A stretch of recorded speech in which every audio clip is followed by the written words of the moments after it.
The upper limb houses 30 skeletal bones, comprising of the humerus of the upper arm, the radius and ulna of the forearm, the 8 carpal bones of the wrist, the 5 metacarpal bones of the hand, the proximal and distal phalanges of the thumb, and the proximal, middle, and distal phalanges of each digit. The skeletal bones are bound together by a complex system of ligaments.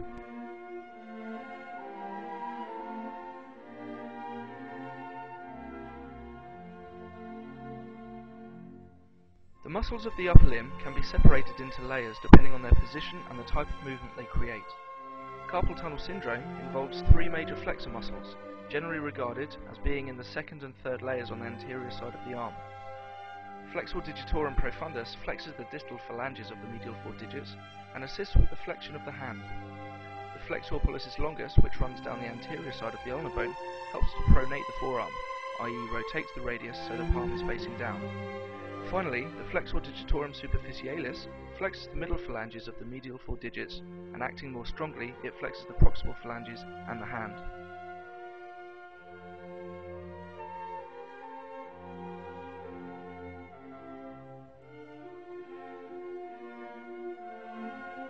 Other muscles on the anterior side of the forearm include the pronator quadratus, which pronates the forearm, flexor carpi ulnaris, flexes and adducts the hand, palmaris longus flexes the hand, flexor carpi radialis flexes and abducts the hand, brachioradialis, which helps to flex the forearm at the elbow during pronation, and finally pronator teres, which pronates and flexes the forearm.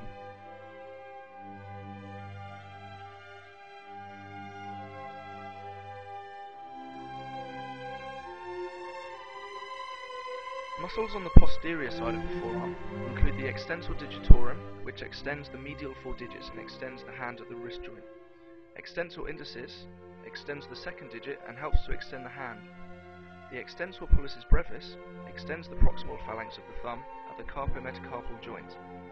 Extensor pollicis longus extends the distal phalanx of the thumb at the metacarpophalangeal and interphalangeal joints. Extensor carpi ulnaris extends and adducts the hand at the wrist joint. Extensor carpi radialis longus helps to extend and abduct the hand at the wrist joint, as does the extensor carpi radialis brevis.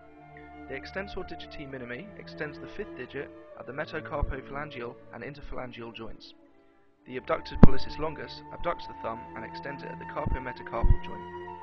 The anconeus assists the triceps in extending the elbow joint, as well as abducting the ulna during pronation of the forearm. Finally, the supinator supinates the forearm, i.e. rotates the radius to turn the palm anteriorly.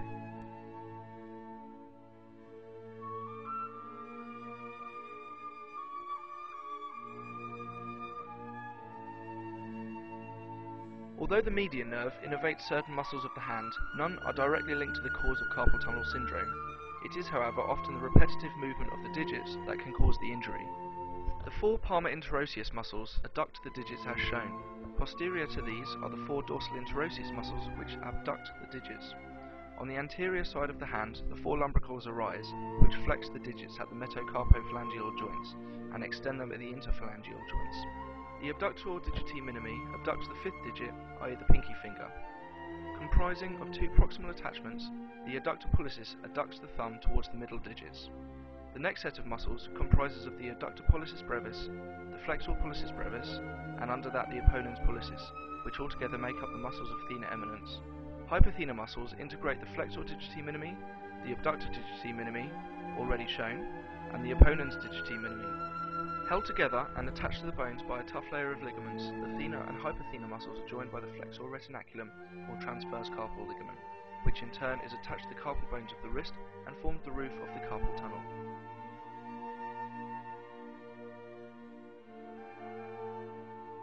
Carpal tunnel syndrome is one of the more common and often more serious cases of a repetitive strain injury. The more common cases are found as a result of day-to-day tasks such as writing or typing, where the hand and wrist can be placed under strain from awkward positioning. The median nerve is one of 5 main nerves originating from the brachial plexus of the neck and runs down the length of the arm. It is the only nerve to pass through the carpal tunnel and give sensation to the first 3 digits and half of the 4th digit. The median nerve can become squashed as the surrounding tendons swell from stress and overuse. With extension and flexion of the hand and wrist, the muscles and tendons are put under strain, especially during long repetitive movements such as striking the keys of a computer keyboard. As the simulation shows, with awkward positioning of the hands, the flexor tendons that run through the carpal tunnel move and start to swell as they are put under pressure.